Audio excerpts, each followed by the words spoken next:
what the issue is now at 27th Avenue and Highway 40. Yeah. You know, because of fog. And it's coast to coast. Right. And south area. We're socked in. So if you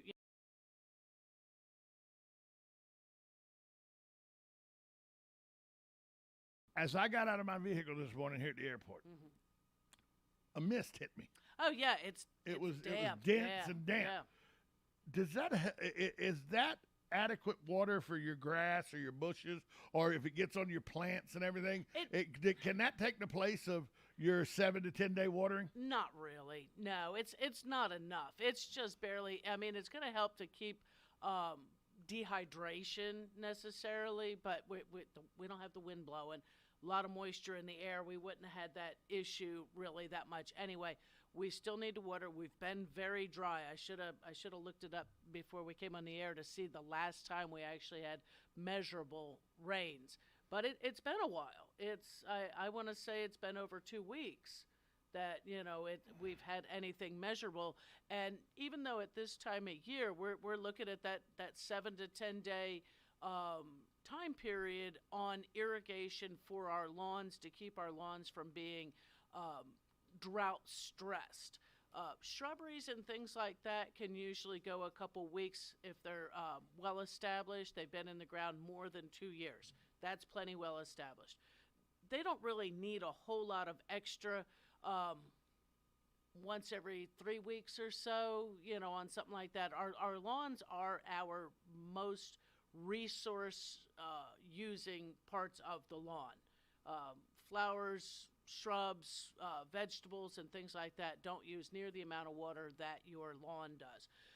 But you don't want it to go bad, because then you're going to put even more expense into doing a repair upon that turf area. So just keeping it irrigated on a regular basis, a thorough irrigation, not just the dew, as you were saying, isn't going to put a measurable amount of water into the ground. So you need to put that 3/4 of an inch of water down so that root system is healthy, it's deep, and can withstand these times when we have no rain coming through. According to weather.com, okay, the last measurable rain in our area, November 21st.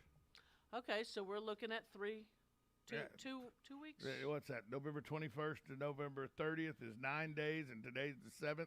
So 16 days. 16 days. So 2 weeks. So a 2 week period. So if you've not irrigated, turn. And they list anything measurable as 1/10 of an inch or more. And so that's And they have us at 0.17 inches on the so less on the than 16, a quarter. right. So less than 1/4 of an inch of rain. The last time we had over an inch of rain was November 5th. Okay, so that was our last good rain. Yeah. November 5th was the last time we had good rain. An inch of rain. So a month and that's ago. here at the airport. Right. That was about a month ago. So and like I said, it's mostly the lawn is what needs it. If you have areas that you can turn off that are the shrubs, because they're fine. Shrubbery. They want to go dormant right now anyway. Shrubbery are fine. Trees in the landscape, they're fine. Flower beds. Now, if you've got annuals, yes, you're going to have to irrigate them also. But, once every 10 days, probably, once you've got them established, and if you've established them by hand watering them, you could probably even get away with just turning that on, that zone in your garden for once a week, once every 10 days. But the lawn, 10 days, 2 weeks, a good, thorough, deep watering, not, I'll bump it on for 15 minutes. No, put it on for run the whole zone, the whole length of time, put that 3/4 of an inch of water down, and that way it makes a sturdier root system, makes a better lawn in the long run, to where you don't need to use as much other products throughout the growing season. Well, I heard this conversation over the weekend that a guy said, I got a couple trees I got to take down. There's going to be a lot of limbs I need to burn. And he lives out in the country. Right. And he goes, I've checked the almanac. It's supposed to be a heavy dew all week. So it'll be a good time to burn. Is that right. actually, because right now it's the dry season, so it's a actually dry a bad season. time to burn usually. Usually it is, but of course we all think of fall and winter as being the time to have that bonfire. If he's out in the country, more than likely he's got a big hole in the ground anyway that he's going to burn in. The dew is at least that there's humidity in the air, and so it keeps things helps less tinderbox. Less tinderbox. We're not breezy and things like that. So I mean, you still keep water handy. Yeah. You still stretch that hose out there, and I've been to bonfires at his house. He does have have about a 25-foot across hole. He puts right, big stuff right. They in. put everything goes in there. The fires, you can still sit near it and enjoy. Well, no, his you can't sit near. It's huge. Well, I mean, you get to the edge, and that's close enough when you've got a bonfire in there. But a lot of people, though, sometimes get the false sense of security. Oh, it's been a heavy dew. Right. The ground's moist. It's not a fire hazard. It's not. It's not moist. You would still, I mean, if you had a palmettos are still real brittle right now. Brittle. Pine straw is very, I mean, it's not necessarily going to ignite instantly. Your flames or embers going skyward probably is not as large of a problem because the winds are low and that there is moisture in the air.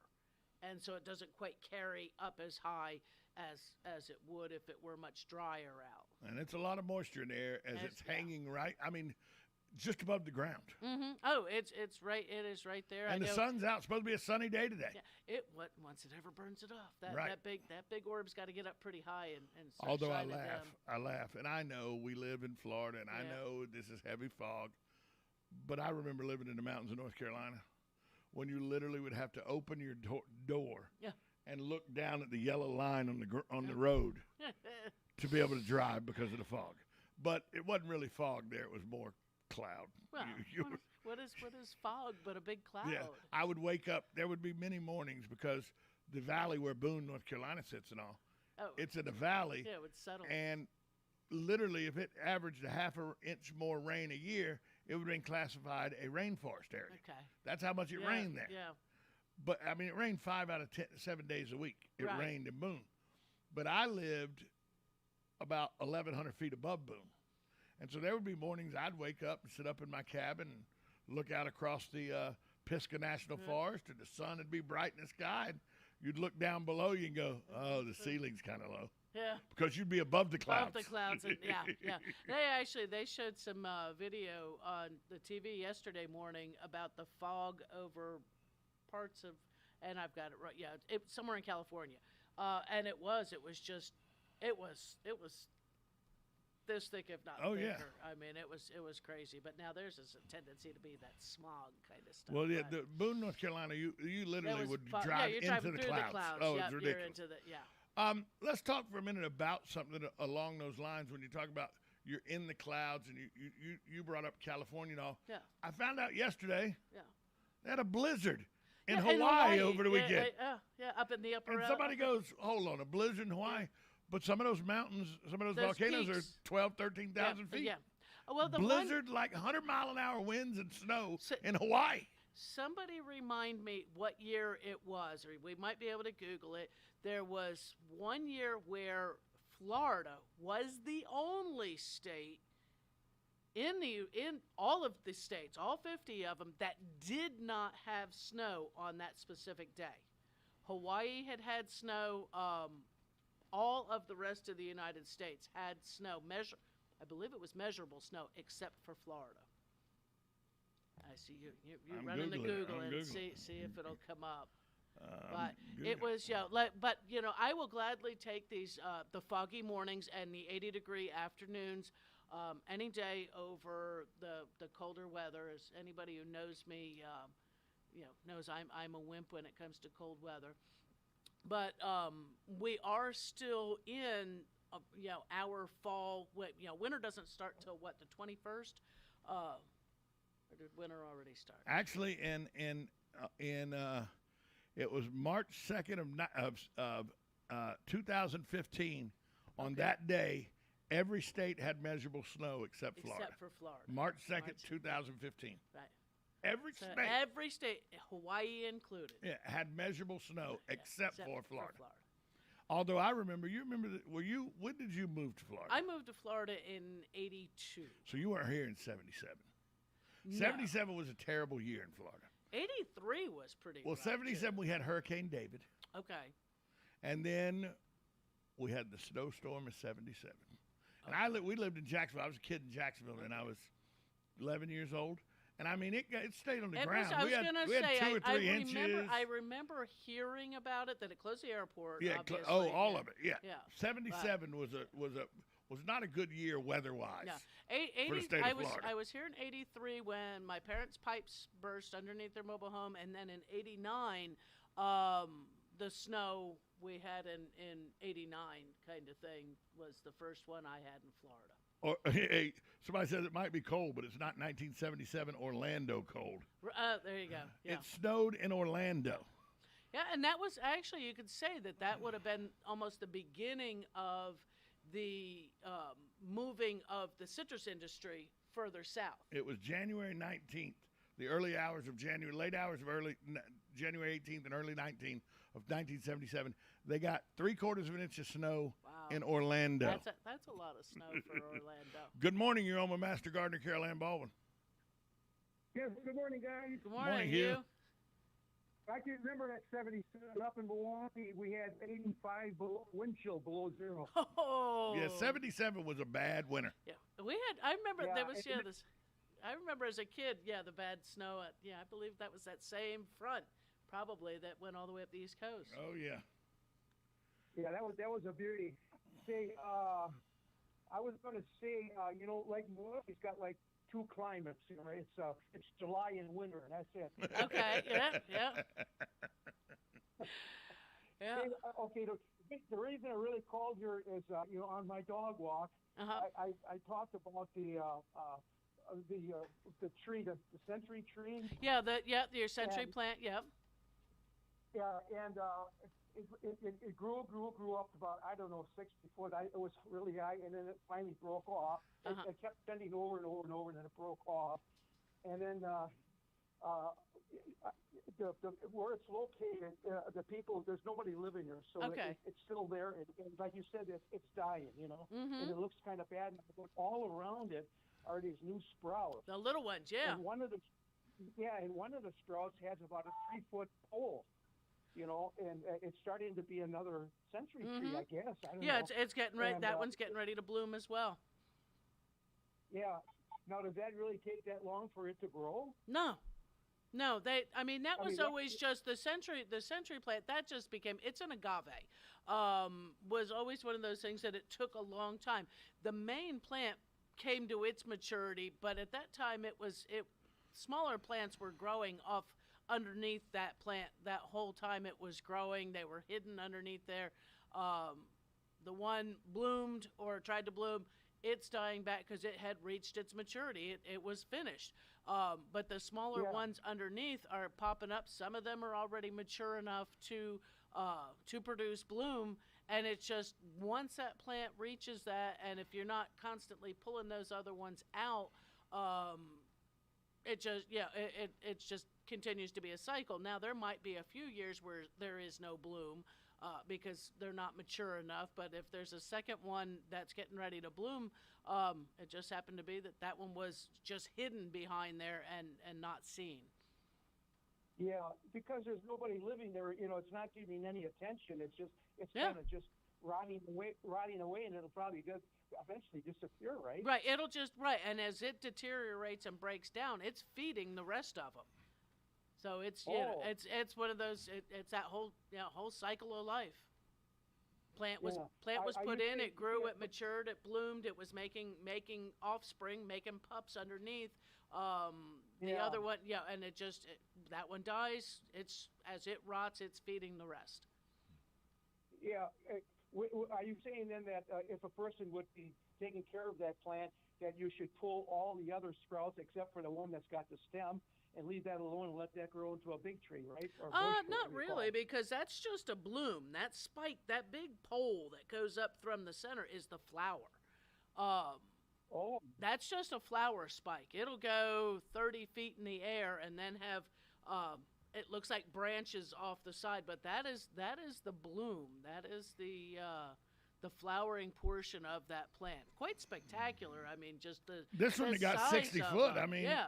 60 foot sounds amazing.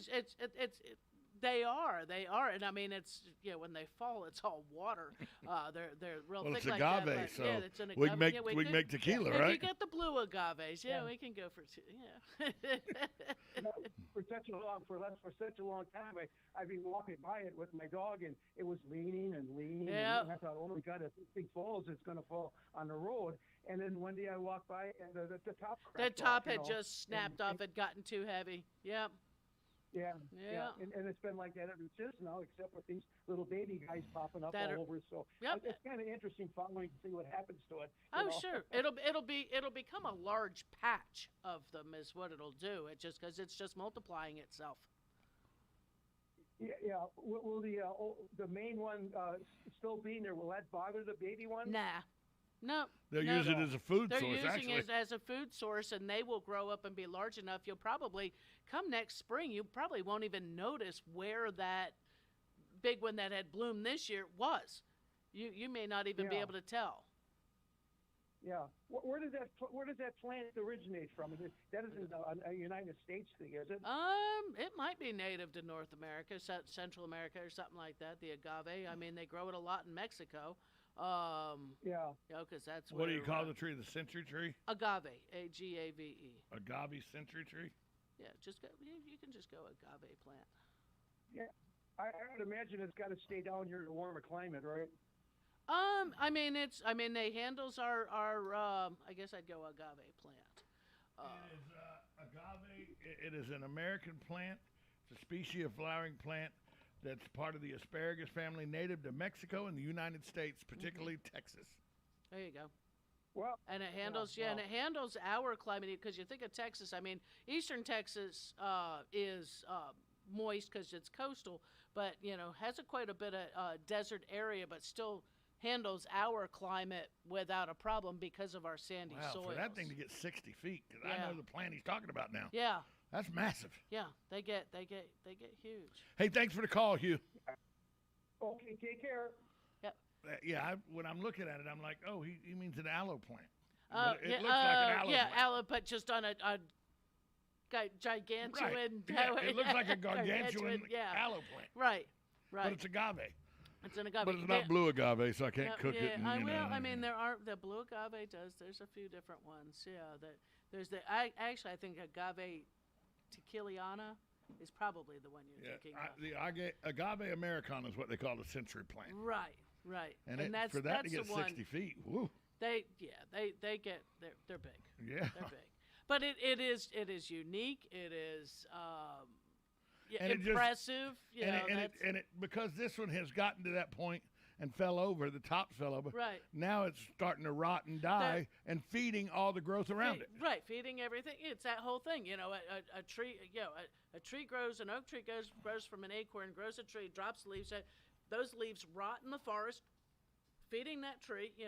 Nobody out there in the forest goes running around with a spreader. Yeah, there's nobody out in the forest with fertilizer. No. Well, there are, but it's called Bambi and. Yeah, that's what I mean. Nobody's going out and spreading fertilizer. Spreading the fertilizer. Right. All we got is Nobody's coming to your shop. Nobody's coming to your shop going, Carol Ann, I need some 10-10-10 because I'm going out to the national forest and just throw it around. And just fertilize, yeah. And I'm going to go out and mow. Yeah, no. It just, what I'm amazed at? Sometimes I'm amazed at how quick things grow. What I mean by that is a year ago. Mm-hmm. A year ago, so it's been about a year. Okay. The city went into Ocala Golf Club. Okay. And we've had over 100 pine trees, either beetles or lightning. Right. Okay, yep. And had to clear them out. So they had to clear them out. Yeah. And it took away the teeth of the golf course. Oh. So where you could now hit the ball anywhere and have a shot. Right. 10 years ago, you couldn't do that. There were pine trees everywhere. Because the pines were right. Well, they went and they didn't put little, a lot of people when they replant, when they cut a pine, they put the saplings. They put the little 1 foot tall thing. The little sapling. Yeah. Well, they didn't do that. The city put the 3 foot and 4 foot tall ones in there. Okay. That are now 7 and 8 foot and 9 foot tall. But you forget how quick a pine tree grows. especially once it gets to 3-4 feet. And to go from a sapling to 3 or 4 feet takes a lot longer than it takes to go from 3 or 4 feet to 7 feet. And especially in an area where it's cared for. Yeah. In a forestry zone, maybe it would take longer, but but they're fertilizing the golf course and everything, so everything's being irrigated and it's being cared for. So of course it's going to grow much more quickly. And it's funny because I have a neighbor who has a small crepe myrtle tree, and it's in this block ring that's it's in a planter box almost. In a planter box, but it's like 3 high. And my daughter always was going, why do they got this great big thing? It's a stick in there. And it was a stick for about 2 years. And that's a big thick thing. Well, now it's beginning to get some size. I think next spring it'll probably bloom. Right. Yeah, but it was so tiny, so puny. But there goes with that whole when you're planting something, especially something like a shrub or a tree, is it takes 3 years. Right. People to come. It's making a root system. It's getting itself established. Just like our citrus trees just like the citrus trees, just like anything else. If it's something larger, not your little stuff. The second year it creeps. It'll put on a little bit of growth. If it's a flowering tree, maybe you'll get a couple buds. Fruit trees, you might get a fruit or two. The third year, they really begin to grow. Well, they begin to flower and things like that. And that's when you start to see, oh, okay, now I know it's doing well. Well, I asked the city, when they put it in, I go, what can we really think these trees will really get to the point where they become bothersome on the golf course? Right. They said about 3-4 years. Yeah. Pine trees they'd be big enough then in 3-4 years. And they'll be 10 foot tall easy by then. And because they're spaced well enough apart, they will allow their girth, their root system, and everything to. Yeah, they're all so they're about grow 15 nice feet and apart. They're all about 15. They're going to grow nice and well, straight. they got them staked, and they got the wires pulling them down. There's a lot of pine trees, and the city spent a lot of money on them. So, and they actually put some oak trees in too. Yeah. Those will take longer. Right, but even still, after about 3 years, they will begin to put some size on. That they will begin to. You'll see noticeable growth each year after that. After about that third year, and like you say, the ones the city they're making sure they're getting number ones. They're not root bound. They're not. And the horticultural specialists come out and oversaw the planting and everything. Yeah. We'll be right back after this short timeout. You're listening to Ocala Talks with In the Garden with Master Gardener Kelly and Baldwin on The Source. USA Radio News with Lance Pry. The Associated Press is reporting the death toll from last weekend's tornadoes and storms that hit 6 U.S. states increased to 88 Monday, including 74 in Kentucky. President Biden last night declared a major disaster in Tennessee and issued an emergency declaration in Illinois, one day after declaring a major disaster in Kentucky. Representative Liz Cheney, the vice chair of the mostly partisan January 6 committee, gathered Monday night to advance contempt of Congress charges against former Congressman Republican Mark Meadows. Mr. Meadows received numerous text messages, which he has produced without any privilege claim, imploring that Mr. Trump take the specific action we all knew his duty required. Mr. Meadows on Fox News. Executive privilege that Donald Trump has claimed is his to waive. It's not mine to waive. It's not Congress's to waive. And that's why we filed the lawsuit. USA Radio News. You need an accurate thermometer to check for fever, a potential sign of flu or COVID. Be vigilant and contact your medical provider at the first sign of fever. Exergen Temporal Scanner Thermometer has been proven accurate in more than 100 clinical studies. Exergen Temporal Scanners are available at Walmart and other fine retailers. Learn more at Exergen.com. That's EXERGEN.com. Exergen is changing the way the world takes temperature. Working from home? I'm Chad Dodd, veterinarian and consultant to Limp Bells. Here are some tips for keeping your dog fit while staying at home. Find 15 minutes twice a day and walk your pet at a decent pace around your place. Play hide and seek by hiding some kibble or favorite toys and letting your dog find them. If you have stairs and your dog is mobile, walk up and down twice a day for 5 to 10 minutes. Or better yet, try a power walk on your terrace or backyard for some fresh air. There are more helpful pet care tips at youmove.com, spelled YOUMove.com. Howdy, folks. RL here for Dairy Queen again to tell you about what's hot and what's not. Dairy Queen has some of the best char-grilled chicken breasts on earth, as well as their chicken breast salad. And the burgers are exceptional, cooked on a real grill for the best flavor and less fat. And for dessert, blizzards are unequaled. Personally, banana split is my all-time favorite. Dairy Queen Silver Springs, where we always treat you like kings and queens. Shamrock Security Systems, 629-3223. Shamrock Security Systems is located here in Ocala, Florida. Shamrock Security Systems is a top-rated alarm company offering 24/7 monitoring, video surveillance, fire and flood protection. You'll sleep a little better once the job is done. Shamrock Security Systems for over 31 years. 629-3223. Get a 100% free quote from Shamrock Security. 629-3223. The Ocala Golf Club, one of Ocala's premier golf courses, from its pristine 18-hole course layout to its amazing pro shop. Jason Linhart and the staff at Ocala Golf offer everything that you need for your golf outing. That's the Ocala Golf Club. Experience country club-style golf at municipal prices. You won't go wrong with the Ocala Golf Club. Call them for a tee time today, 352-401-6917. You know, a real different Christmas gift, something that comes straight from the heart, would be a budded and blooming Bob Wine's heirloom camellia.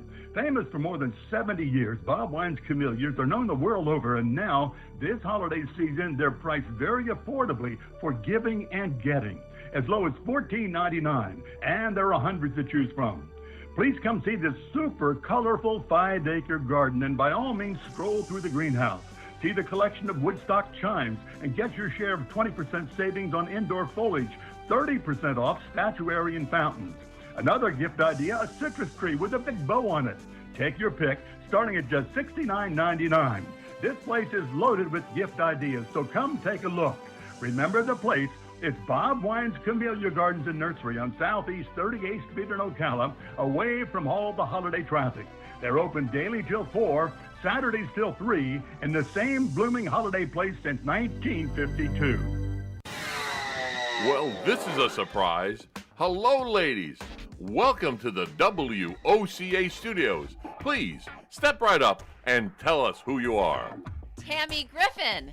Connie Ann Pendleton. Deborah Jenkins. Cindy Brown. Susan Schmitz. Shauna Tanner. Andrea Benitez. April Savarese. We are the Stiletto Network Group, a sub-networking group of the Ocala CEP.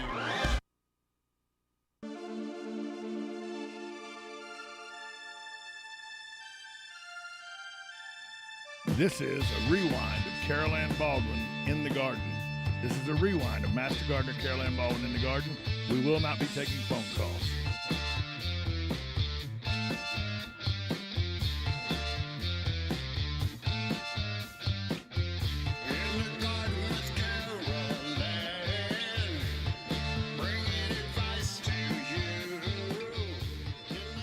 That's right, it's In the Garden with Master Gardener Carol Ann Baldwin. She's here taking your calls. 352-622-9622 is the number to call. 622-9622 is the number to call if you want to get in with any questions you might have. Carol Ann, it's winter time, whether people like to admit it or not, whether we want to think it's winter time, because I'm in shorts and a golf shirt and flip-flops. You're in shorts. Yeah. You know, winter's a different time for Floridians, but the snowbirds are starting to show up now. What are some of the things that snowbirds are facing right now as they get here and they start to unwrap their houses and start to, get their plants and all that were in Florida? They've been gone for a while. Right. What are some of the things they're facing right now?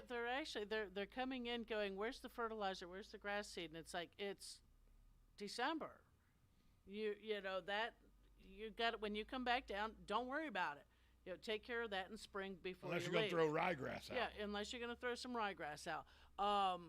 Because nothing's really going to take. I mean, if you had some bad areas, you could resod.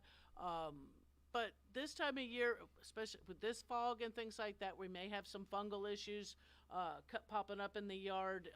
If depending on when they left, if they didn't use a pest control company or a well-knowledgeable neighbor or something like that to control cinch bugs or whatever. There might be some damage in the lawn that you now need to do some repair with, but you're not throwing the fertilizer down to do it. You're going to do that using just soils, compost, things like that in order to clean that out, take care of the insect problem. But usually the cinch bugs are done at this time of year. So you're not killing anybody who's actively feeding on the lawn. You might be knocking out some or a few that might still be hanging around, possibly getting rid of some of next year's crop of insects, or the next hatching that'll be after the first of the year. Usually in that May, June time is when those start to pop up. But just taking care of those brown patches, those thin areas, they need to go through and check that irrigation system. It was turned off all summer, or should have been. Right. And make sure that it's running. We'd not just turn it on and it comes on at 5 a.m. and when you get up at 7, when you get up at 7 having coffee, it's done. Turn it on and look at it. You're allowed to do that. You can come in and take care of things like that. We are down to the once a week. Here in Marion County, I think most of Florida has some type of watering restrictions based upon times of year. And once a week, once every 10 days is fine. That's sufficient irrigation, like we were talking before. Just make sure it's working. You bring up a very good point, because I have a neighbor that just moved into it. Mm-hmm. The house has been there for a while, but right. It's very new neighbor. When I mean very new, last 6 weeks. Okay. And 2 nights last week, 2 nights a week and a half ago, not when I was in the hospital. Right. But 2 nights I was coming home later in the evening. Right. And his irrigation system was on. Right. And I meant last week to stop, but I was in the hospital, so I'll do it this week. Yeah. Because 3 of his sprinklers that are on his fence line that are supposed to be pointed towards his yard were watering the asphalt. Right, right. They're not. They're not. Yeah, that either they were replaced and they were just screwed in there, and nobody checked to see which way they were which way they were going. They were just replaced. So it's. But that's what you're saying. Don't just turn it on. Don't just turn it on to see what it's doing. Right. Check and see what it's doing. Make sure that they're all coming on. Run through your cycle and make sure that each one that they're shutting off and that they are all coming up. Like Joe said, he has irrigation system, doesn't use it, so he finds his sprinkler heads when he runs one over with an edger or a lawnmower. The irrigation donuts make it easy to help keep cleaning those out, putting some new ones down in. That kind of stuff, just general maintenance that it's been unattended. What's a good time? Is there a amount of water, or is there a time, like set your irrigation for each zone 20 minutes, 30 minutes, or do you go out and use my dad used to always say he would take a can of Mighty Dog, the empty Mighty Dog can. Yeah, the empty cat food can, and when it got full, it was time to move the sprinkler. That is the measuring. Honestly, that is getting containers of equal size and spreading them throughout your irrigation system to make sure that everything is irrigating properly. That is really your best way, because if your yard may have 10 emitters in that area, where somebody else may have it broken up into 5 and 5 on a zone, so it's hard to say how much water is being put out on each lawn, so you have to do it on an individual basis. And so that's what I said. And the little best way cans to of do dog food or cat food still the best measuring. Yeah, or the little tuna cans, something like that. And just get a couple of them, scatter them around, sit back, get your cup of coffee, turn on the sprinkler system, and let it do. Let it run its course and see. How quickly that fills. If it fills in 20 minutes, guess what? You can adjust that to 20 minutes. If it takes it 45 minutes, it takes it 45 minutes. You don't want to. Your lawn is your most expensive part of your landscape. It's like the skin. It's like your skin. Yeah, it is, and it's something. It is the place that we put the most resources into, and the best thing is to irrigate it properly, mow it properly, and then proper fertilization when that time comes. Speaking of lawns, I noticed in my backyard a couple weeks ago, I had that little trail that had about 6 or 7 little trails. They run about 6-8 feet apiece, and the ground's probably an inch and a half, 2 inches higher during those trails. And I'm pretty sure it's moles, but somebody said, oh, well, it could be gophers. Gophers aren't near as prevalent in Florida, are they, as moles are? Or depending on where you are? Because I know moles are, because moles get there. Moles are very, very common, and those you'll even find the trail like along the sidewalk or the driveway. They'll follow along the concrete, but you'll find the path. And usually with a mole, you'll find that because it might be about as wide as your hand, as a fist, and just raised up a little bit. The gophers, the pocket gophers, you're going to find that mound of dirt. Okay. And that's when you're driving out in the country and you see out across the pasture these great big mounds of dirt. That's a gopher. That's gophers. Right. That's the pocket gophers. Those are harder.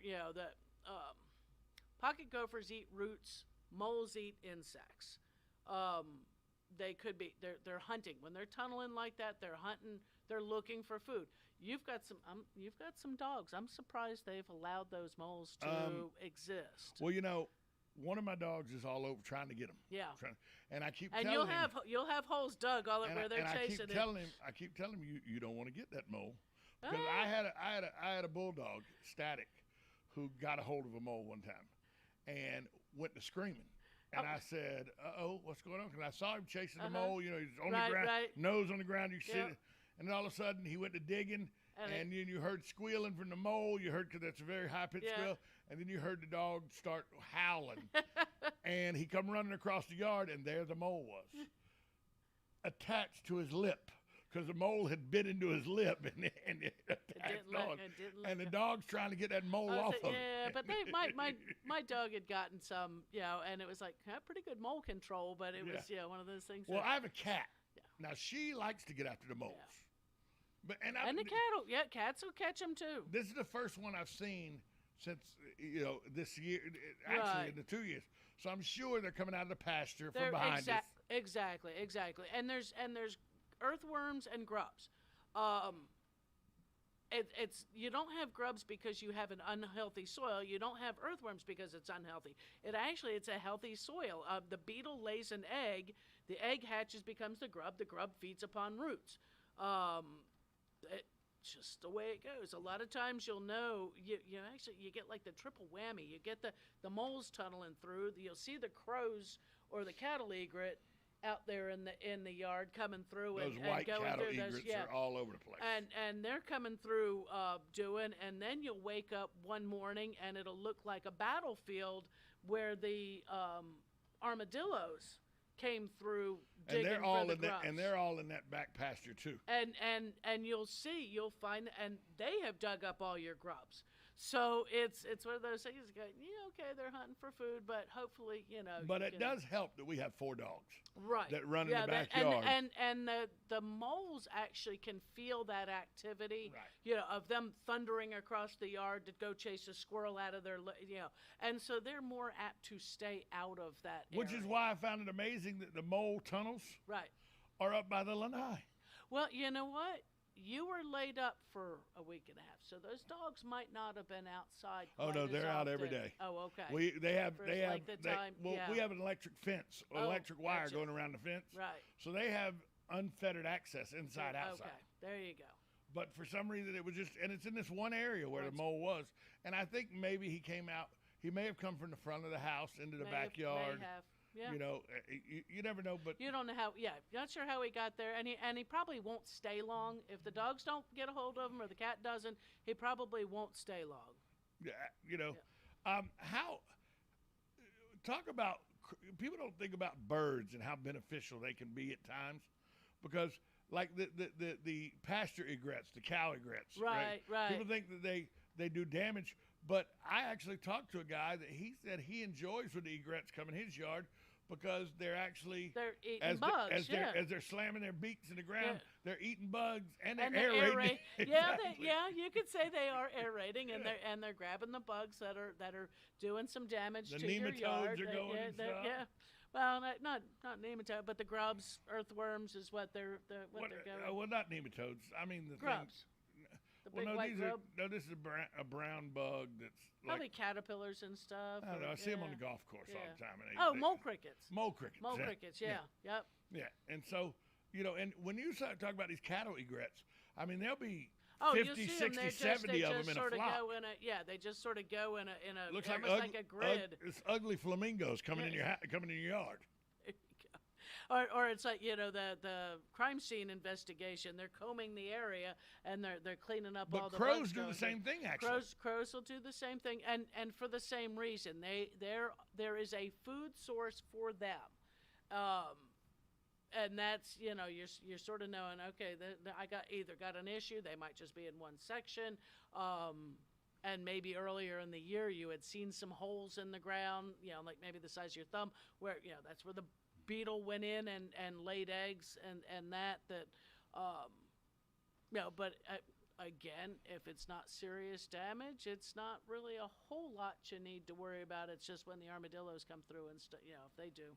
Well, and if you get your yard cut on a regular basis, stuff, the vibration of the mowers and everything, and plus the dogs running in the yard. If you have pets and things like that, kids, family that's out in that yard, that's where when people like to use like the pinwheels, and the theory behind that is that the pinwheel spins, causing a vibration underground that they don't like, so they leave.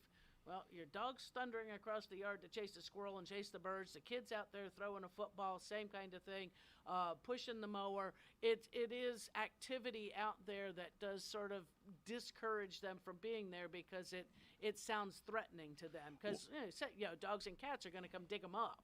Well, we got we're backed up that pasture, and then there's a retention pond off. Yeah. But we have very little snake problems. Right. And I see snakes in that retention pond. I see them in. But because we have so much activity in our backyard, they're staying out of that. Yeah, going. Yeah, I'll go hang out somewhere else. Yeah. Never mind. Although in my, I have in the ditch line, I have all my branches and everything. Right. And we'll burn those periodically. Right. The other day I was out there and I moved some branches, and about an 8-foot black racer took off. So that's a big old boy. He was probably an inch around, inch and a half around. Nice. And probably 7-8 foot long. And because this is a ditch where you put brush in, that's also an area that not just encourages the snakes, but mice, field mice, and things like that to be underneath there. Which is where he can eat them. Where he can go get a snack. It's like keeping a wild area. But so if it comes to the time that you decide you're going to burn that brush, you get in there with the rake first and rattle around just so that you can chase out any snake. That's what I do. I go beat on the pile a couple times with a rake. Rattle it around a little bit, and then wait a moment. And then I'm a pyromaniac, so there's a little gasoline that's poured on the pile, and they don't like that. They don't like all that gasoline and everything too. So they vacate. Very seldom. You'll set a fire, and I set the fire on one side and so that it moves carry. across. Right. And you'll see any stragglers. They decide that it's time to go. Yeah. They'll vacate. Yeah. The one thing that I saw about a year ago, a little less than that when we set it on fire, was at the very end as the fire's moving across, you heard an animal scream, like a little high-pitched scream. And there the possum went. Oh, so he got a little singed. He or she was about to get a little cooked. Yeah. And people think that possums are terrible animals and they're gross and very few of them have rabies. People think they don't don't carry rabies, but yet they can withstand poisonous snake bites. They eat ticks. They eat roaches. They eat And when they see you, they faint. Yeah, or they faint. Right. You can literally go pick a possum up when it's in a faint, pet it and move it around, and it won't bite you or anything. Right. Because it's playing dead. It's playing possum. Exactly. Yeah. So, but people sometimes I think possums get a bad They do. Bad name. They're not the most attractive thing to look at. The little ones are kind of cute. I mean, they got some vicious teeth too. But they are very beneficial. They are very beneficial. They're not. Would not normally be something that would be into your garbage cans, though they will get into pet food and things like that if you left it outside. More of a problem would be raccoons and getting into things like that, which can carry rabies. Yes. Oh yeah. Oh look Squirrels at the hands. can, raccoons can. It's but your possums generally know. Same thing. Armadillos know. Armadillos though can carry leprosy. The only time I've seen a possum where it was a danger was it was a sick possum that had gotten to a garbage can. Had gotten poisoned with something. Sick, yeah. And it really didn't want anybody to mess with it. No, and it was a danger. Yeah. Right. But it passed away about 4 hours later in the garbage can. Yeah. So it had been poisoned by something. By something in that garbage can he had gotten into. Or he had maybe found refuge in that garbage can from being away poisoned. Right. I never knew what it was. Right. But that's the only time I've ever seen a possum even being aggressive. Right. They may hiss at you, but they're just asking you to back away. They've got babies or whatever, but possums they eat a bunch of stuff that we need them to eat. Yeah, Especially exactly. ticks. Yeah, the ticks, the cockroaches. They eat them and they'll eat snakes too, but they can withstand like rattlesnake bite. Yeah, and without much of any harm. Multiple good that you strikes. bit me, now I'm eating you. Yeah. I'm going to get you caught, and I'm going to kill you and eat you. Yeah. They're just not good to look at, animals. They're just not attractive. Right. But they do help the ecosystem very much. They're very beneficial, and beneficial even as community. If you've got some in the neighborhood, don't get out there with a shotgun. There's a lot of videos now on Facebook where people will be out in the woods, hunters and all, and they'll come up on a possum and it'll fall out. Right. He picks it up, he pets the possum. And puts it back down. Puts it back down. Yeah. Hey, possum. Yeah. Then there's one video right now in there where a guy cornered a raccoon. Oh. And he's got it cornered, and he reached down to grab it. He had it with his back to him, and he reached down to grab it. When he reached down to grab it, his finger had to be put back on. Yeah. Because the raccoon wasn't having it. No, raccoons are wild animals. They might. I had a roommate when I was 18. A guy named Tom in Atlanta, Georgia. The two Toms, we lived together. Boy. And he had two pet raccoons in the house that he had found when they were probably weeks old. Right. And they were 2 or 3 years old then. Wow. And I mean, these things were 20, 25 pounds apiece. And you would have thought they were cats. They would get up on the couch, they'd sit there next to you, let you rub them and pet them and everything. And people would, he ended up getting arrested for having those because they were wild animals. And they weren't registered. Right, they were wild animals in Georgia, and there was some law. So he ended up getting arrested for having those two raccoons because the maintenance man turned him in. He wasn't permitted for them is what it was. And a lot of times you can get in elementary school. All right, that's a long time ago. I had a teacher, first or second grade, I think. And she had a descented skunk. She had a pet skunk. Wow. Yeah. I had a descented ferret in college. That was as close as I got. But she had a skunk, and that was really pretty cool because it did introduce you to something that was domestically bred. Right. And descented, or maybe it had been abandoned as a tiny one and descended, and she raised it, but you got to see something you would not have seen normally growing up in suburbia. In Hawthorne, where I lived on the lake in Hawthorne, a baby squirrel had fell out of a tree, and when I say a baby squirrel, I mean still eyes closed, a week and a half, a week old maybe. Yeah. And the chances of them things living are very slim. But I went and got the eyedropper, and we had the heat and pad and everything. And lo and behold, the squirrel made it. Wow. And that squirrel lived 5-6 years. Peanut lived 5 or 6 years, and Peanut would live in the trees, and we would get home, and you'd just make a noise. Yeah, and something like that. Kept right. And we had a little stoop out there that we had kept seed on and everything. Right. Peanut would come running across the house and everything, right up on your shoulder, and you'd hand him peanuts, and he would eat the peanut. And we would be able to. You can take him to the Florida school. Right. And we took him to the school there and got him shots and everything. And that squirrel, he was a pet. He was a pet, but still lived a somewhat wild life. Yeah. Right. And I say he lived 5.5, 6 years. After about 5 years, one night we came out and called for Peanut, and it just wasn't he there. Never came. Yeah, it just never came back. He may have found a family and moved out of town. He might have moved to Ocala. Let's take one call before we go. We got about 2 minutes. You're on with Master Gardener Carol Ann Baldwin. Good morning again. This is Hugh. Morning, Hugh. See, when my wife was in college, she had a course in psychology, and they had rats. And I don't know what they did with him in class, but at the end of the session, the teacher said, "Well, we'll put him to sleep now because." And she said, "I'm not putting this." So she brought this rat home, one of the nicest pets I've ever had. In fact, we went to the pet shop and got another rat, so he had a partner, and that rat lived for about 3 or 4 years, and it was just a wonderful pet. They are smart animals, and they are fun pets. I've had pet rats as well. They are fun. I mean, you can train them as well as you can, about as well as a dog. They make rat and mice hotels. Oh, they make all kinds of stuff, and you can have them. They will spay and neuter those as well. The males generally aren't as stinky as the females, but maybe once the females are fixed, they aren't stinky. But I've had a couple of them. We named them Stan and Ollie. Oh, there you go. I had Rio. I had River Rat. Yeah, I knew. Thanks for the call, Hugh. Okay, bye now. Bye. Yeah, my little sister had a rat colony. Oh, okay. She only had 2 rats. Okay. But when I say a rat colony, she had this was a plastic thing, and it literally was like a 10-foot thing that went off one bookshelf and to another. Yeah. And they lived like kings in this thing. Yeah.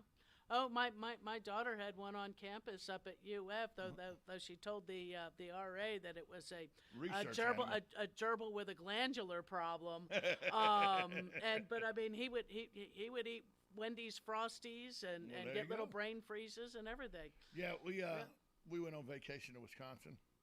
The house person that was supposed to check the pets and all left the door to the bedroom open. Oh. Simon, the Siamese. Yeah. The colony was no more. Had a snack while y'all were on vacation. Colony was no more. Hey, Carol Ann, if people want to find you, where can they find you on Facebook? They can find on Facebook at the In the Garden Facebook group page. Just ask to be a member. Love to have you on board. And then down there at work at Lowe's down there in Lady Lake. So it is something you have to ask to join. And you do have to ask to join. If you know somebody else, I mean, pretty much I don't think I think I've declined 1 or 2 people, but it's if looked a little fishy. If your last name's Bundy and your first name's Theodore, you're probably going to get denied. Yeah, but then again, you might like plants. Yeah. William H. Gacy, if that's your name, you may get denied. John Spinkelink, but other than that, yeah.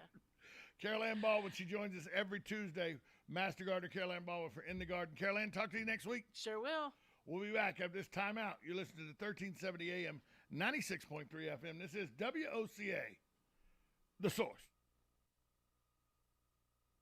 It is WOCA, The Source. That was Carol Ann Baldwin with Master Gardener Carol Ann Baldwin in the garden. Coming up next, Matt Gibbs with Sunrise Auto. He is in the studio. He will be here as he is most Tuesdays, unless he's covered up with work. But he's here today, so we'll have Matt Gibbs with Sunrise Auto after this brief timeout. You're listening to WOCA, The Source, on 1370 AM, 96.3 FM. This is Ocala Talks. From the Ocala International Airport, this is WOCA AM, W242CA FM, Ocala, 1370 AM, 96.3 FM, The Source.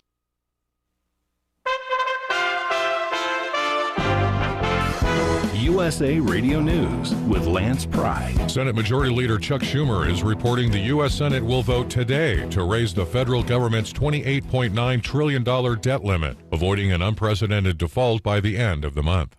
A 59-year-old mother and her 21-year-old daughter were killed when an 18-year-old human smuggler slammed into their car at a four-way stop doing 70 miles an hour while running from police. 6 illegal immigrants and the driver were arrested Saturday in Mission, Texas. Texas Lieutenant Governor Dan Patrick on Fox News. The blood is on the hands of the president. Another Democrat-run state is forcing an indoor mask mandate regardless of vaccination status. California on Wednesday will join New York State saying mask wearing will become mandatory in all indoor public settings across California regardless of vaccination status. The mandate will remain in place until January 15th.